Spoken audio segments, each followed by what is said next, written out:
civilization is being sacrificed for the opportunity of a very small number of people. We urgently need financial, political and social innovations that enable us to overcome this structural dependency on growth. We need to change the system. This isn't cleaning up the beaches in the case of plastic a little bit faster. That's vital, that has to be done. But you need to stem the flow. Go Simone explores sustainable change and the women inspiring it. Who are they? What made them who they are? How do they read the world they live in? Our guests share their story, roots, passions and hopes for the future. They tell us more about the alternatives and strategies they developed to tackle climate change. Go Simone is independently produced and your support is invaluable. If you like our work and the conversations we have with women from around the world, please share the love on your networks. It helps amplifying their voices and progressing their ideas in the public sphere. And it helps us proposing new original content on a fortnightly basis. The eco-theologian Sally McFaig has this remark in her book, Blessed Are the Consumers, Climate Change and the Practice of Restraint. The religious of the world countercultural in their assumption that to find one's life, one must lose it, are key players in understanding and promoting a movement from a model of God, the word, and the self focused on individualistic, market-oriented accumulation by a few, to a model that sees self and planetary flourishing as interdependent. This podcast episode will look further into the role of faith-based organizations and religious communities in using their strong moral voice and influence to combat climate change. Our Simone today is Dekila Chungyalpa. Dekila heads the Loka Initiative, a project which she co-founded with Buddhist scholar researchers Dr. Richard Davidson and Dr. John Dunne of the University of Wisconsin-Madison's Center for Healthy Minds. Launched in 2018, the initiative units religious leaders with environmental experts to bolster climate activism. Dekila also worked at WWF for 13 years. She earned the prestigious Yale McCluskey Award for Conservation Innovation in 2014. With Dekila, we talked about her roots in the Himalayas, the influence of her mother, a Buddhist nun, reconciling science and faith, how to dismantle climate change denial, and the connections between land, traditional practices, the right to self-determination, and gender justice. Hi, Dekila. Hello. I was wondering where you grew up and what kind of childhood you had. I originally come from a very tiny place called Sikkim in the Himalayas. It is in the northeast of India and it is south of Tibet. I grew up with my mother there, and I come from a family which is very serious practitioners of Tibetan Buddhism. My mother had become a nun, a Tibetan Buddhist nun. And so I grew up a little bit wild, I would say. I spent a lot of time in wilderness and had a very deep love for nature at a young age, and also surrounded with Tibetan Buddhist female practitioners, especially. My family sent me to New York to study when I was 15, after which I pretty much stayed, had one foot in the US and one foot back home. What type of souvenirs do you have from your childhood? I mean, everything. I think my values, my decision to become an environmentalist, my decision to work with faith leaders. I think a lot of that comes from the type of childhood I had. I would say one thing that I know and can recognize in a lot of people who've grown up in wilderness areas or very close to the land is this visceral awareness of how alive the earth is. So if that is a souvenir, then definitely I have that. And I think that came from my childhood. What kind of relationship did you have with your parents? My parents had separated when I was very young. So I grew up mainly being raised by my mother, who was a single mother. I was really close with her. She was, as I said, a Buddhist nun and a well-known teacher. She also was a painter. I grew up very close to her and was very influenced by her teachings, especially to express myself through different mediums like art and writing and so on. I read in an interview, and you mentioned your mom being a Buddhist nun. Your mother left home to start a 3-year solitary retreat, which is a practice common to Buddhist practitioners and fairly unusual for women at the time. Did you fully grasp her choice? Yes and no. Yes, in the sense that she took so much care to explain to me why she was making the decisions she did. Because she was a Buddhist practitioner and teacher, I was raised slightly unusually, I suppose, because I was given a lot of meditation lessons at a very young age. And so she made an effort to explain to me, probably a year leading to that, to her going into retreat, why she was doing and what was happening. And she wrote to me, I think I got a letter a week from her, no matter where I was, so that she stayed very involved and very connected with me, even when she was on retreat. And that made a really big difference in my life. And funnily enough, she passed away when I was in my 20s. Those letters are probably the most precious thing I still have and travel with and keep with me, because a lot of those letters were really Buddhist teachings, like pages and pages of explaining how to overcome things that you think are only relevant to you as a teenager, but actually completely apply even when you're in your 40s. You moved to the US to study. You have a bachelor in environmental studies and a master in environment and international development. How was it to transition from the Himalayas to the US? Wonderful and painful. I think it was wonderful because it was very freeing intellectually and, emotionally and culturally, actually. I think I should say actually starting culturally. But it was also really painful because it was the first time I had been separated from nature in that sense. My aunt, who took care of me and raised me in New York, we lived in the middle of New York City. And so it was sort of, you're just surrounded by skyscrapers and buildings. And then there are these tiny little pockets of greenery. I often talk about how I recognized that I was an environmentalist and a Buddhist at the same time. And it started with just this pure homesickness, of what home meant and what it was that I longed for. It took being in the US to understand that I'm an environmentalist, first and foremost, in terms of my identity. How did you personally become aware of climate change and the severity of it? Of course, it was something I studied while I was doing my master's and in undergrad, of course, but it didn't become personal to me until probably in the early 2000s. It was still very conceptual and an intellectual exercise to understand how climate change would impact the environment or the landscapes or species or people, right? It was still very intellectual. I happened to be in a meeting in Nepal. I was at that time in an entry-level position at WWF, a program officer for the Eastern Himalayas program. And I was in Nepal, and there was a meeting with the Sherpa mountain climbing guide. And I just happened to be there to support somebody else who was in that meeting. But what the guide started talking about was how frightening it was for them to see the way they refer to Mount Everest as Chomolungma, and she's a goddess to them. And their way of describing the change was that the goddess that that was the largest presence in their life had turned away from them, had turned her face away from them, and they were orphaned. And this was the language that they were using to describe climate change. And it was the first time climate change became extremely personal for me. All of a sudden, I understood what the impact was like, not in terms of numbers or in terms of papers, but what it meant for people, and that it was affecting people in terms of their livelihoods, in terms of food security, right? Life security, in terms of life expectancy. And then in this very core cultural identity and spiritual identity. And that was the first time I realized I really also needed to work on climate change. What were they observing on the field at the time that made them think that this goddess had left them?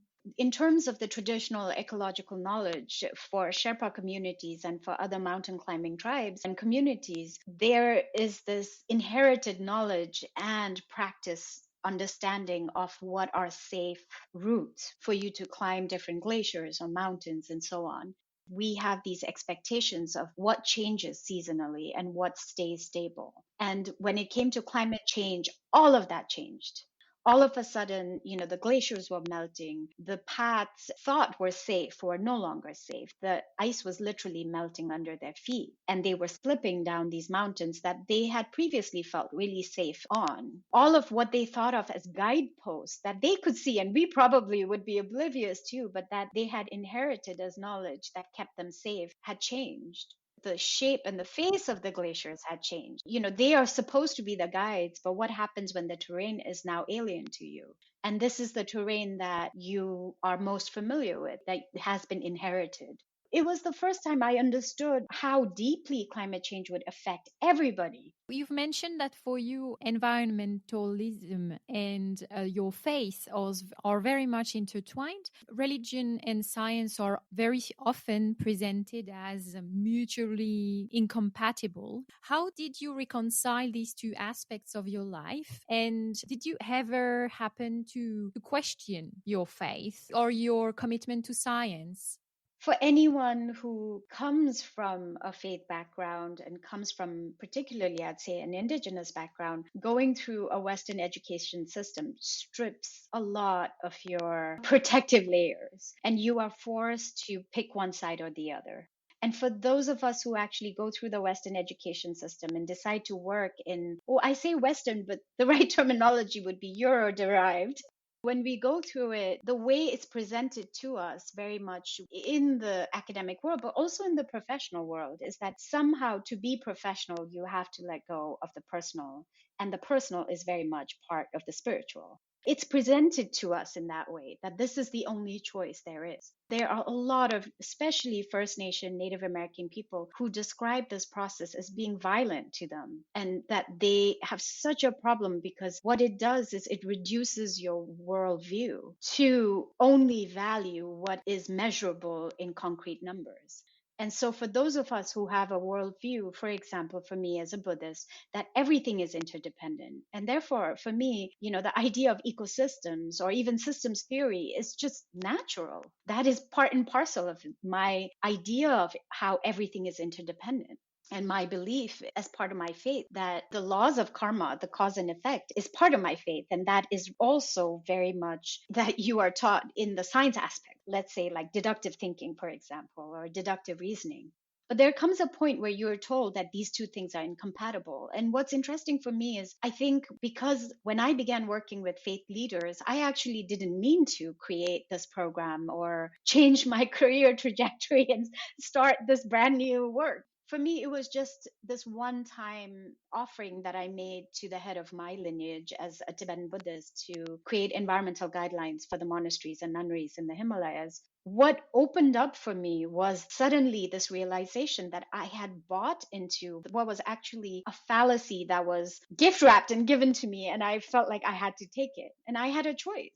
I didn't have to accept that science and religion were contradictory, because they didn't feel that way for me as a Buddhist, or as a scientist. There's this really interesting argument that Stephen Jay Gould makes about it overlapping magisteria of religion and science. And it's kind of like that. There are areas where you turn to religion for the answers, and there are areas you turn to science for the answers.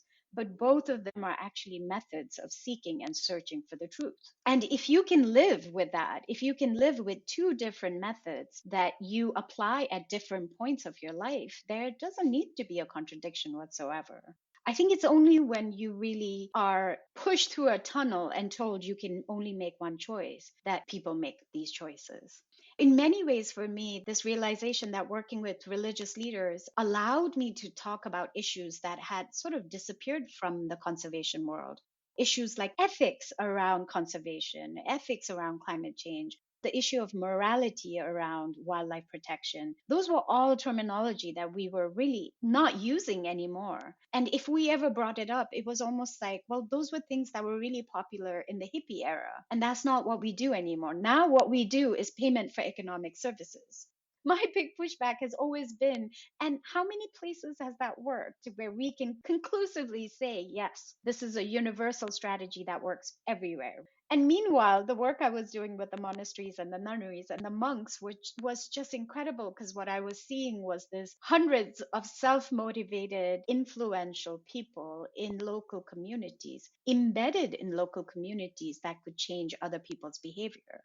It was such a no-brainer that this was something we should be doing, allying with people who are more influential than us in a lot of places.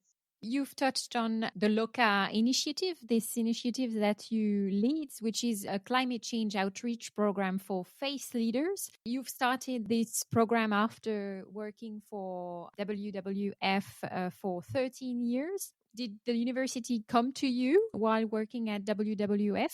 I began working with faith leaders at WWF. Once I started the work with the monasteries and nunneries, I went back to WWF, presented the data. You have to learn how to move different systems as well. The impact spoke for itself. Through the support of the senior staff at WWF, I created a program called Sacred Earth, a 5-year program where I got to work with different faith leaders around the world. I worked with the Catholic Church in East Africa and in the Amazon. It was a proof of concept program, basically, to demonstrate that working with religious leaders on conservation and climate targets in specific places would actually change the outcome for the better. At the end of that program, I still am amazed to this day, but I was given this wonderful award by Yale University. And so I moved to Yale and was there for 3.5 years, where I got to do research and teach a little bit and lecture a little bit. But mainly what I did was build a prototype of what is now the Loka Initiative. The head of the Center for Healthy Minds, which hosts me, and the Loka Initiative at the University of Wisconsin-Madison, Richie Davidson, who's a wonderful neuroscientist and works a lot on mindfulness and well-being. He and a team of people at UW invited me to come and build a faith-based outreach and capacity building program on environment and climate change and resilience, I would say. Resilience at the community and the planetary level. It felt very natural. None of this was prescribed.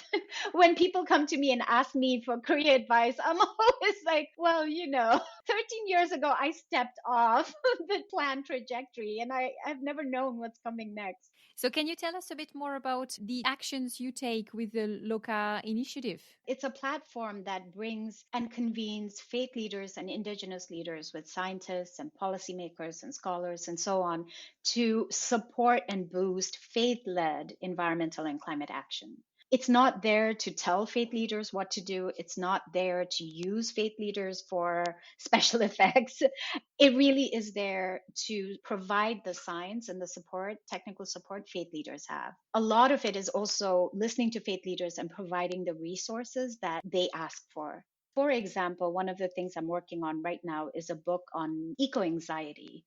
I don't know how much you have followed this, but the American Psychological Association in 2017 finally recognized that eco-anxiety is a condition. The despair that many of us feel around climate change, the phenomena of psychological distress and anxiety. We had a meeting last year. There were 60 different people there, including 20 different faith leaders. And when we were discussing eco-anxiety, what came up was that faith leaders really wanted to see and understand how it worked psychologically, and then understand what their traditions and their ancestral wisdom had that could address it. One of the requests was, what if there was a book that actually explored this? And so that's one of the things Loka is working on. We also are working on an online class that talks about faith and ecology and makes information really easily available to faith leaders around things like, how do you as a church or a mosque assess your carbon footprint? And what are the 5 things you could do to improve that?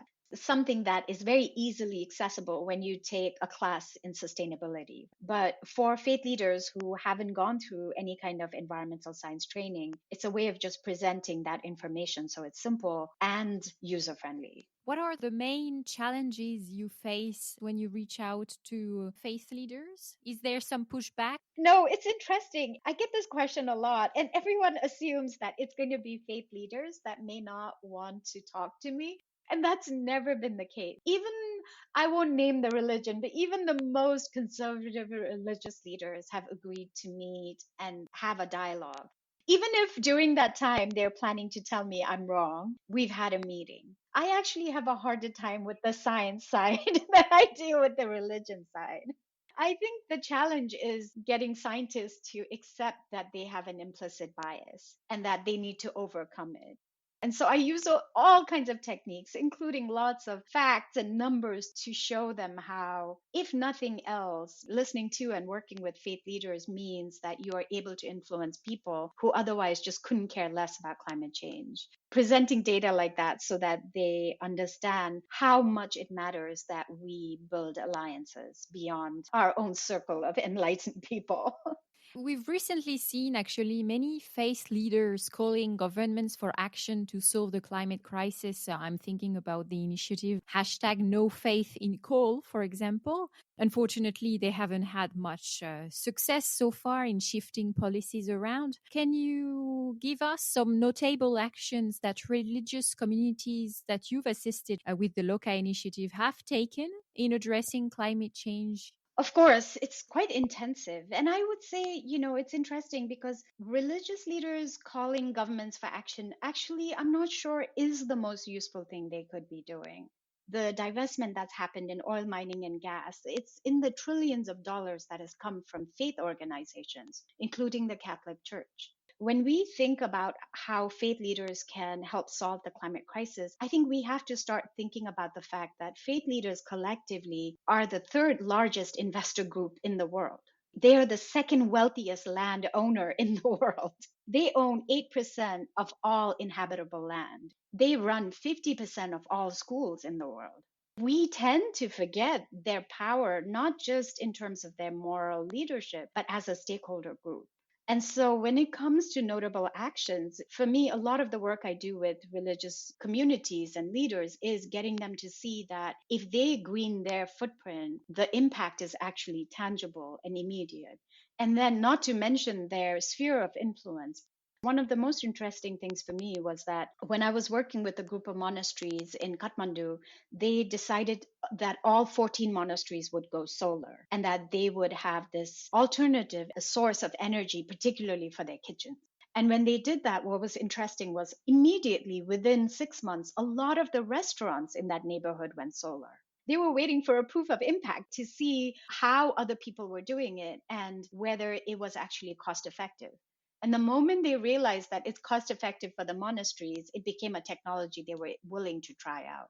It's really easy for us to forget what kinds of influence faith leadership has, not just in terms of their morality or their ability to pick up the phone and call a senior government official. The Catholic Church owns over, I think, 10,000 institutions in the US. If it makes a commitment to change, to divest from, or to invest solely into alternative energy, that has real impact in terms of climate change and climate solutions. You said in an interview, while an evangelical leader may not believe in climate science, he's still part of the climate solution. And that's what you've just explained. How do you think we can dismantle the climate denial machine, which is really powerful? How can we ask someone to be part of the solution to a problem while he denies that the problem itself exists? Dr. Catherine Hayhoe, she's an amazing climate scientist and communicator and an evangelical. And they followed her around, and what they were measuring was how, because she is trusted in the evangelical community, there actually was a shift in attitude towards climate science and a willingness to believe that climate science is fact-based and not alternative fact, because it really matters who the messenger is.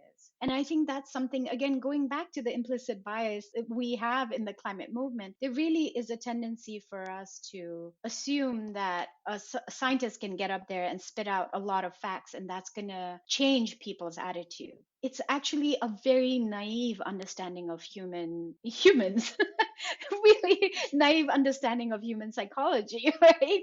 Because for the most part, what drives us, I would say, for example, signaling that happens within what we could say is a tribe, what is your community, and the signaling of certain behaviors that are acceptable and not acceptable. There is the sense that you are being disloyal, or that there are all kinds of reasons why people make the decisions they do, or people choose to believe one thing over the other. And until we understand and invite more environmental psychologists into the movement, we're really handicapping ourselves. Because now there are environmental psychologists like Elke Weber, for example, at Princeton, and Susan Clayton at the College of Worcester, that are all looking at human behavior and explaining why these people don't believe in climate change. And actually, it has nothing really to do with the science. It has everything to do with how the science has been presented to them. It's a communications problem. Absolutely a communications problem, and absolutely a problem about not understanding who should be messaging and reaching out to these communities. I think if we are honest to ourselves, like, we also are very insulated. We don't learn from other movements. For example, we haven't looked around and really learned from different health campaigns around the world. Clean water issue, or issues around sanitation, or issues around maternal care, or issues around polio, how that is communicated into local communities. Faith leaders are a huge part of these campaigns for that reason, because they understand that they need faith leaders first and foremost to be their ambassadors. I think there's a lot of possibility for us. I think there's a lot of space for us to actually change this tide and turn it around. I'd like to touch on ecofeminism. Is it something that resonates with you? Absolutely. Often just openly tell people that I'm an ecofeminist. And it's very interesting, like the type of reactions I get. There are definitely people who are really threatened by it. I identify myself as an ecofeminist because to me, the connection between women and nature in particular, whether it is that that's how patriarchy has lumped us, or whether it is that we have a natural connection with nature, it's very apparent to me. I don't really get into the arguments that happen about how, there are two different types of ecofeminism. And so I don't really get into that. For me, I've really drawn on women my entire life as support and as safety, just as I have with nature. And so to me, it's something that really resonates. When you think about climate change, women are the most impacted. They are made the most vulnerable. They are also the ones who tend to believe in climate change and science more than men do. There's a lot of studies that show climate denialism exists and originates from white men in particular who are conservative and who vote conservatively. So for the most part, the role of women in community and in society is of leadership, particularly around issues of climate change and resilience building and adaptation, because they are the ones who are going to be most impacted, and they're the ones who already know that this is something that they need to work on. There's very little convincing that needs to happen when you talk to a woman in particular. Some religious norms and traditions contribute to the formation of gender inequalities and to subordinate the role of women in society. And sexism and misogyny are woven into the dogma and traditions of a lot of religions. Is it something you are trying to tackle when you are talking to religious leaders? Is it part of your strategies to advance the climate change agenda? We know, for example, that educating girls is one very efficient way to address climate change. Yes, I would say yes. Things I've learned over the last 12, 13 years working with faith leaders is that starting a conversation with what we have in common works better than starting the conversation with where we disagree. But a lot of the reason why working with faith leaders has been so impactful is because, for the most part, there are long-standing relationships of trust. Most of the leaders that we work with are leaders that either have known me for over a decade or more, or have known of me for a long time. And so that allows for a certain level of intimacy in the conversations. It's certainly not an issue that I'm going to push in the first or second meeting, and it's not an issue that I'm also going to force. It definitely has come up. And as just being myself, right, being a Bhutia woman from the Himalayas who is Buddhist, reaching out to all these different religions and religious leaders, I think this idea of dismantling patriarchy kind of comes with this package. Because obviously the faith leaders that get most excited and want to build something with the Loka Initiative have overcome any misogyny they might have. And so I think it allows for there to be conversations about how to support and protect women. I think where the conversation ends, honestly, is women's role within religion. And that is something that is both fascinating to me and an area that I'm no expert in other than having lived through being a child of a female faith leader. And that's something that I think all religions have somewhat failed in, including Buddhism.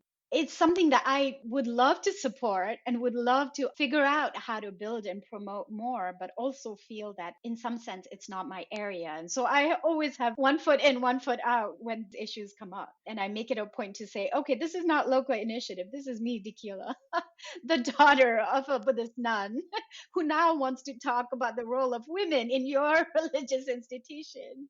I still find myself, I think, struggling a little bit about how to support those movements.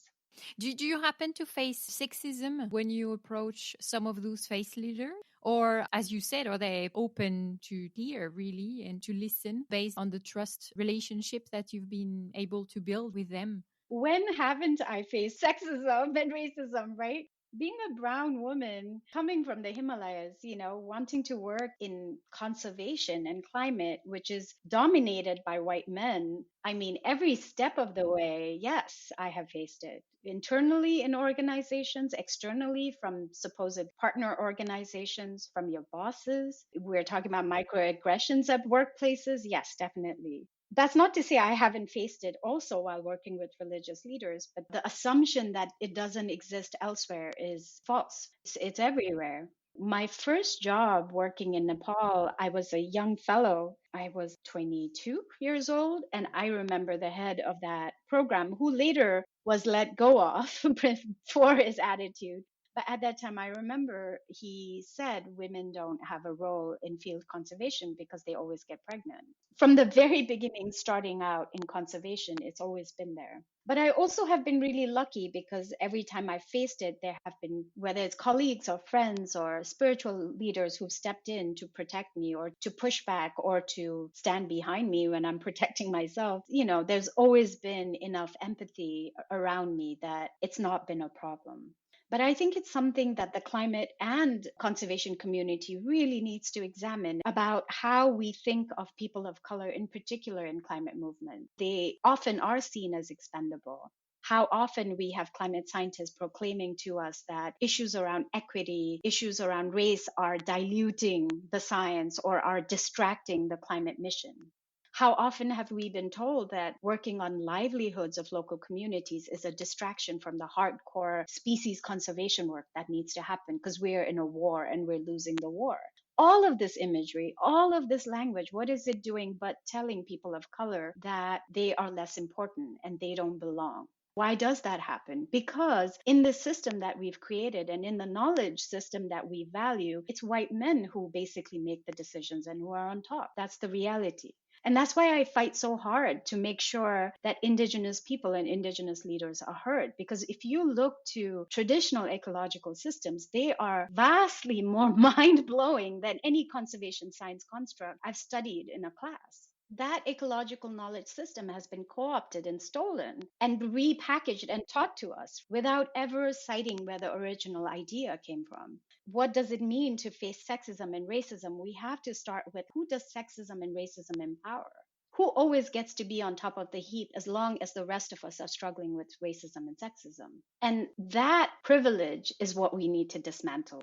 That is the patriarchy I work to dismantle as an ecofeminist, as a Buddhist, as a scientist. I've shared with you prior to this interview 2 articles which have just been published. The first text was a short article from Arundhati Roy, published in the Progressive International website and called "Our Task is to Disable the Engine." And Arundhati in this text explains that conservative and fascist ideas are progressing. She speaks about the progression of a superstate surveillance state limiting individual freedoms and civil rights. So this is in light of COVID-19 crisis. Do you see yourself the COVID-19 crisis as an opportunity to progress the climate change fight agenda, or on the contrary, as an obstacle? Neither. I think it exposes exactly what climate change exposes, which is that the poor and the marginalized are always going to be the ones who bear the burden of these economies. They are the expendables. The sacrifice is made by poor people and by people of color all around the world, whether it comes to climate change or whether it comes to COVID-19. Because the argument that's being made with both of these different crises is that if we stop the juggernaut of economic growth, the world as we know is going to collapse. And therefore, the people we are going to throw away and allow the juggernaut to just roll over are the people that just must grin and bear it because the collapse is unimaginable. Whereas for people who are actually being forced into those sacrificial roles, they are already experiencing the collapse and for generations to come. And so I think for me, what I see with COVID-19 and climate change is that the impact is being borne exactly by the same people. The people who benefit from all the misinformation campaigns and from not changing any of the societal rules are always going to be the same people.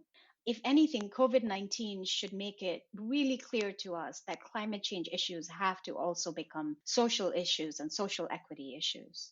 Yes, there's no climate change fight without fighting for social justice. The two concepts are very much intertwined. The second article really resonates with what you just said. It was an op-ed titled, "Let's Stop Romanticizing Nature So Much. Our Life Depends on Defying It." It was published in The Guardian and it was written by Kenan Malik. And the author says, challenging both the lack of development and environmental devastation requires not fatuous claim that humans are the virus, but confronting policies that limit innovation, impose inequality, and put profits before people. It is the bad of the social, not the good of the natural, that we need to address. There's this tendency for white people that nature is very much romanticized. What are your views on this? I have contradictory views on it, to be honest. This idea that humans are anti-nature and somehow we deserve the terrible karma of what has happened with the pandemic, it's just so harmful to our psyche. You know, you are assuming that nature has particular emotions and attitudes towards you as humans and is turning its back on you very deliberately. And that's not the case. If we believe in interdependence, we know that ecosystems will always choose to balance themselves when a crisis hits. Now, in that sense, if you think of humanity as a crisis, I don't know what to tell you, because then, yes, is nature just rebalancing itself? But at a deeper level, what's interesting for me is, especially if you look at indigenous traditions, there is this real understanding that the human self is part of the larger self, which includes nature, which includes the earth. And it's also, again, going back to interdependence in Buddhism, that's also something that we believe in, that we just happen to be here for a flicker of a moment, you know, but we are part of this much larger web of life. And so what happens to us individually may be extremely painful, but as long as the web of life survives, then that's sort of an acceptable loss because we live on through the web of life. There is a much easier acceptance of suffering because of that. However, at no point in my life was I ever taught spiritually or traditionally as a Buddha woman that we were harmful for nature or that nature was harmful for us. It was always that we live in symbiosis and that if we have lost our way, we have to regain our way. How do you keep being hopeful? You've mentioned the climate despair, the eco-anxiety, etc. Is it something that you're familiar with? Some days I would say I don't have hope, but I feel courage and determination that keeps me going until the hope kicks in again. It's not like once I lose hope, it's gone forever, thankfully. It's a combination of three things that give me my resilience. It's not just hope, it's also courage and determination. For me, hope always comes from being back in nature and spending time meditating in nature and recognizing how I cannot, as myself, exist without nature. Even the air I breathe is coming from elsewhere. I mean, how much more interdependent can we get? We couldn't survive a moment without oxygen, and that we don't generate ourselves, it comes from around us. So remembering that interdependence and remembering that I'm part of a larger whole always gives back hope. And then there are other things, you know, if you take a few steps back and you think of human rights as a concept, that now is a universal concept that everybody takes for granted. And it didn't exist as a concept a couple of hundred years ago. If you had gone up and said, I believe a human has a right to self-determination, people would have thought you were crazy. And yet now that is a universal ethic, isn't it? So humans are capable of changing for the better, for certain. it's a combination of things, taking a few steps back and looking at the big picture. Reading definitely helps. There are a lot of brilliant writers that I love who write about climate change and loss and grieving and resilience. Mary Heglar, Rebecca Solnit, Joanna Macy. I mean, there's just so many people out there who have done really deep thinking, I would say exploration of what we are going through collectively. Would you have a book in particular to recommend, or a film or any cultural reference that you find inspiring at the moment? I am reading this book that I love. It's called Face to Face, edited by Linda Hogan and Brenda Peterson. I don't know if anyone's read Linda Hogan. She's a Native American writer, incredible. The subtitle is Women Writers on Faith, Mysticism, and Awakening. It's wonderful. As I said earlier, I get sustained and healed by women all the time. My husband is wonderful. I feel like I should add, if he ever listens to this, he might be like, what about me? Yes.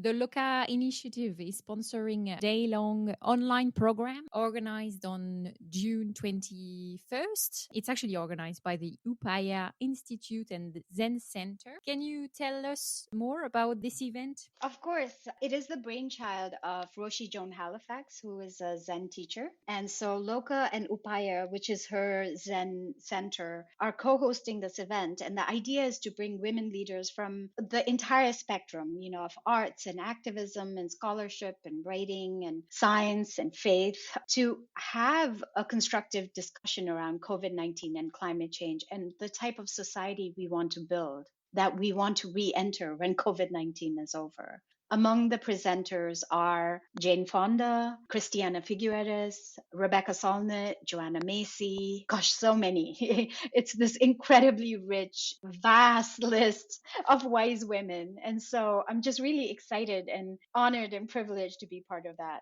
Yes, that sounds amazing. Thank you, Dekila, for your time talking to Go Simone. It was a great conversation. So wonderful. Thank you. Thank you for listening. More details on the event organized on June 21st, Awakened Action Women Leaders Speak to the Climate Catastrophe and Pandemic and Explore Strategies for a Sane, Just and Compassionate Future, can be found on the website centerhealthyminds.org. Full credits to Karen Crossan, who has edited this episode. The full transcript and all the references mentioned in this episode are also available on our website, gosimon.org, thanks to Alicia Van Ziel. See you in 2 weeks.